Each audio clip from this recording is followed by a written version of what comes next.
दोस्तों, आज की स्टोरी है जब भगवान श्री कृष्ण अपनी ही पत्नी सत्यभामा का तोड़ा घमंड नारद के द्वारा। तो दोस्तों, वीडियो अगर आपको अच्छा लगे, ठीक ठाक लगे तो भैया प्लीज़ चैनल सब्सक्राइब कर देना, वीडियो को लाइक शेयर भी कर देना। तो वीडियो में आगे बढ़ते हैं। जब सत्यभामा रोते हुए कहती हैं, देव ऋषि मेरा दान वापस कर दीजिए, देव ऋषि मेरा दान वापस कर दीजिए। नारद मुनि कहते हैं, ये कैसे हो सकता है देवी, दिया हुआ दान कहीं वापस लिया जाता है? और द्वारिकाधीश जैसी अलौकिक वस्तु पाकर मैं उसे वापस कर दूं? मैं इतना मूर्ख नहीं हूँ देवी। जाइए अपनी यज्ञ की तैयारी कीजिए। हाँ। मैं रसोई में जाके तनिक जलपान करता हूँ। फिर नारद मुनि कहते हैं, चलो द्वारिकाधीश चलो। भगवान कृष्ण कहते हैं, चलिए स्वामी। फिर सत्यभामा कहती हैं, मैंने कहा ना मुझे नहीं करना है कोई यज्ञ वज्ञ। फिर नारद मुनि कहते हैं, अच्छी बात है, ऐसे जजमान की मुझे कोई पुरोहिताई करने की जरूरत नहीं। जो अपने वचन पर स्थिर ही नहीं रहती, कभी दान करती हैं, कभी दान वापस मांगती हैं। सो आपकी इच्छा हो तो यज्ञ की दीक्षा लीजिए, नहीं तो इन ब्राह्मणों को दक्षिणा देकर विदा कीजिए देवी। फिर नारद मुनि कहते हैं कृष्ण से, चलिए भैया हम रसोई में जाकर थोड़ा जलपान करते हैं, चलो। भगवान कृष्ण कहते हैं, जी स्वामी। फिर सत्यभामा भगवान कृष्ण के हाथ पकड़ लेती हैं। कृष्ण भगवान कहते हैं, अरे छोड़िए छोड़िए स्वामी, क्या कहेंगे तुम, मेरा हाथ पकड़ ले रही हो। फिर नारद मुनि कहते हैं, अरे भैया कहाँ रुक गए, जल्दी चलो जल्दी। सत्यभामा कहते हैं, नहीं स्वामी अभी चटनी पीसनी है, चलो जल्दी। अरे देवी छोड़िए इन्हें, नारायण नारायण छोड़िए। अरे छोड़ो देवी, अभी आपके स्वामी नहीं है, नारायण नारायण हमारे दास हैं, नारायण नारायण। फिर सत्यभामा कहती हैं, दीदी आप ही कुछ कहिए, ना तो मेरे नारद मुनि सुनते हैं, ना ही द्वारिकाधीश। दीदी कुछ करिए, उन्हें रोकिए दीदी। उन्हें रोकिए। हाँ। रुक्मणी कहती हैं, मैं भी क्या कर सकती हूँ सत्यभामा, तुमने भी बिना कुछ सोचे बिचारे द्वारिकाधीश को दान कर दिया। हाँ। फिर सत्यभामा कहती हैं, मुझे क्षमा कर दीजिए दीदी, मुझे क्षमा कर दीजिए। मुझे ईर्ष्या ने अंधा कर दिया था, मुझे क्षमा कर दीजिए। मैं जानती हूँ आपकी बात ना तो मुनिराज टालेंगे और ना ही द्वारिकाधीश। दीदी कुछ करिए। फिर रुक्मणी कहती हैं, चलो देखते हैं क्या हो सकता है, चलो चलो। और फिर द्वारिकाधीश और नारद मुनि छुपकर यह सब बातें देखते रहते हैं। और जब रुक्मणी और सत्यभामा उनके तरफ आती हैं तो गिरते पड़ते भागते हैं महल में। और फिर नारद मुनि चटनी पीसने बैठ जाते हैं। तो फिर भगवान श्री कृष्ण कहते हैं, अरे अरे आप उधर बैठिए, आप तो लेने वाले हैं, मैं तो आपका सेवक हूँ, मैं चटनी पीसूंगा, आप उधर बैठिए। तब फिर भगवान श्री कृष्ण सिलबट्टे पर चटनी पीसने लगते हैं और नारद मुनि ध्यान मुद्रा में बैठे रहते हैं। फिर सत्यभामा और जामवंती देवी रुक्मणी भगवान कृष्ण को चटनी पीसते हुए देखती हैं और भगवान भी उनको देखकर चटनी पीसते रहते हैं। और फिर रुक्मणी धीरे से बैठकर कहती हैं, स्वामी ये आप क्या कर रहे हैं? फिर कृष्ण कहते हैं, चटनी पीस रहा हूँ देवी, चटनी। फिर रुक्मणी कहती हैं, द्वारिका राज का अधीश्वर चटनी पीस रहा है? ये कैसे विडंबना है प्रभु? भगवान कृष्ण कहते हैं, ये विडंबना नहीं है देवी। फिर भगवान कृष्ण कहते हैं, इस समय मैं द्वारिकाधीश नहीं हूँ देवी, मैं इस समय देवर्षि नारद मुनि का एक सेवक हूँ, सेवक। रुक्मणी मुंह पर हाथ रखते हुए, त्रिलोकी का नाथ, एक ब्राह्मण पुरोहित का सेवक?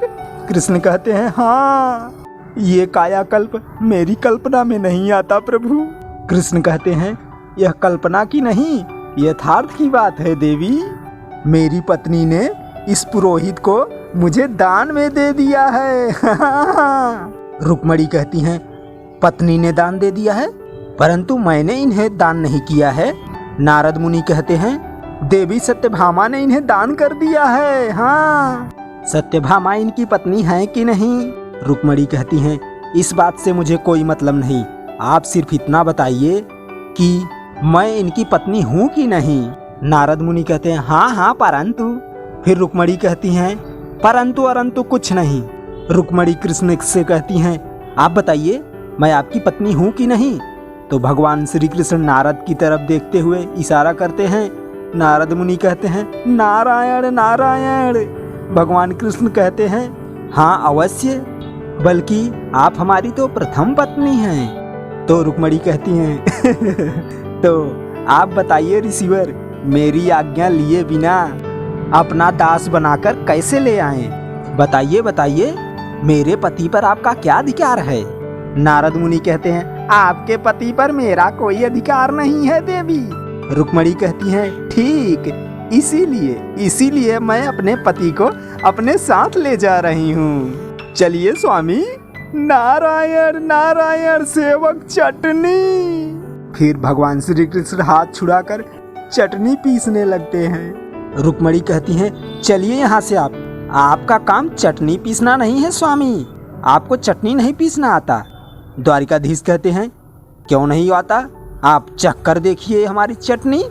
भगवान श्री कृष्ण रुक्मणी को चटनी चखाते हैं। रुक्मणी कहती हैं वाह वाह वाह स्वामी, कितनी बढ़िया चटनी है, वाह क्या चटनी है स्वामी, क्या चटनी है, वाह। भगवान श्री कृष्ण कहते हैं हाँ, अरे ये चटनी नहीं घास है घास, ना तो नमक है ना मिर्ची है। रुक्मणी भगवान कृष्ण से लोढ़ा बट्टा छीन कर रख देती हैं। कहती हैं चलिए चटनी पीसेंगे। चलिए प्रभु कृपया करके अपने कक्ष में चलिए। फिर नारद मुनि उठते हैं, कहते हैं नारायण नारायण, ब्राह्मण से इस प्रकार धोखा नहीं होने दूंगा देवी। श्री कृष्ण अब मेरी संपत्ति है, मेरी सत्यभामा ने इन्हें दान कर दिया है, दान। रुक्मणी कहती हैं परंतु श्री कृष्ण अकेले सत्यभामा के तो नहीं हैं, मेरे भी हैं। जामवंती कहती हैं और मेरे भी हैं। नारद मुनि कहते हैं सत्यभामा के भी हैं, तो इसका मतलब इसमें सत्यभामा का भी हिस्सा है, आप सबका हिस्सा है। तो केवल इसका अर्थ ये हुआ सत्यभामा सिर्फ सत्यभामा सिर्फ अपने हिस्से का कृष्ण दान कर सकती हैं, आपके हिस्से का नहीं। रुक्मणी कहती हैं बिल्कुल। नारद मुनि कहते हैं हाँ हाँ, ब्राह्मण के साथ तो धोखा हो गया, संपत्ति के और भी अधिकारी निकल गए। चलो कोई बात नहीं, पूर्ण त्रिलोकी नाथ ना सही अर्ध त्रिलोकी नाथ ही सही, सो एक ही तरीका है, सत्यभामा के हिस्से वाला कृष्ण मुझे दे जाओ, सो अपने वाले हिस्से का कृष्ण आप ले जाओ। रुक्मणी कहती हैं क्या। नारद मुनि कहते हैं हाँ हाँ, तर्क में आप जीत गई देवी, आपकी बात मैंने मान ली।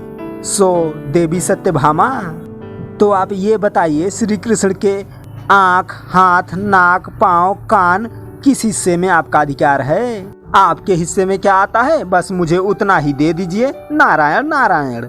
फिर रुक्मणी मन में ही कहती हैं अब क्या करें। भगवान कृष्ण कहते हैं मैं भी कुछ नहीं कर सकता देवी। नारद मुनि कहते हैं देवी सत्यभामा कुछ तो कहिए, क्या दे रही हैं मुझे। सत्यभामा कहती हैं मैं समझ नहीं पा रही हूँ देव ऋषि कि मैं आपको क्या दूँ, मैं समझ नहीं पा रही हूँ देव ऋषि कि मैं आपको क्या उत्तर दूँ। इन त्रिलोकीनाथ में मेरा कितने हिस्से पर अधिकार है मैं तो ये भी नहीं जानती। एक दिन ऐसा था जब मैं समझती थी इन पर मेरा केवल मेरा ही अधिकार है, और एक आज का दिन है जो मेरा अहंकार टूट चुका है। आज मैं जान चुकी हूँ ये मेरे तो क्या किसी के नहीं हैं और सबके भी हैं। त्रिलोकी के समस्त चराचर प्राणियों में एकमात्र आधार यही तो है। मैं तो इनके कोटि कोटि भक्तों में से एक तुच्छ गुणहीन और अहंकारी भक्त हूँ, और इनके हृदय की विशालता तो देखिए। मुझ जैसे अहंकारी भक्त का सम्मान रखने के लिए ये आपके सेवक बने चटनी पीस रहे हैं। मेरे इस भयंकर भूल की कोई प्रायश्चित हो तो बताइए। उस प्रायश्चित की कीमत यदि मेरे प्राणों से चुकाई जा सकती है तो इसी क्षण मैं अपने प्राण आपके चरणों में न्यौछावर करने के लिए तैयार हूँ। मेरे प्राण ले लीजिए मुनिवर, और मेरे वचनों से मेरे स्वामी को मुक्त कर दीजिए। नारायण नारायण, नहीं देवी नहीं, मैं आपके प्राण तो नहीं ले सकता। वो तो काल भगवान की संपत्ति है, इसीलिए प्राणों को अमूल्य कहा जाता है। हाँ, यदि इनके प्राणों के बदले पर कोई कीमत चुकानी हो, प्राणों जैसी अमूल्यवान वस्तु को छोड़कर कोई मूल्यवान वस्तु ही दे दो, हम इन्हें मुक्त कर देंगे। सत्यभामा नारद मुनि की तरफ देखते हुए कहती हैं, सच? हाँ देवी, अपने पति के लिए आपके हृदय में इतनी गहरी भावना देखकर मेरा भी हृदय पिघल गया, सो मैंने इन्हें मुक्त करने का निश्चय कर लिया है। सो आप इनका कुछ तो मोल चुका दो। तो दोस्तों, अब तक का वीडियो आपको कैसा लगा? ठीक ठाक लगा हो तो भैया प्लीज़ चैनल सब्सक्राइब कर देना, वीडियो को लाइक कर देना। वीडियो के देखने के लिए धन्यवाद। Thank you. जय हिंद।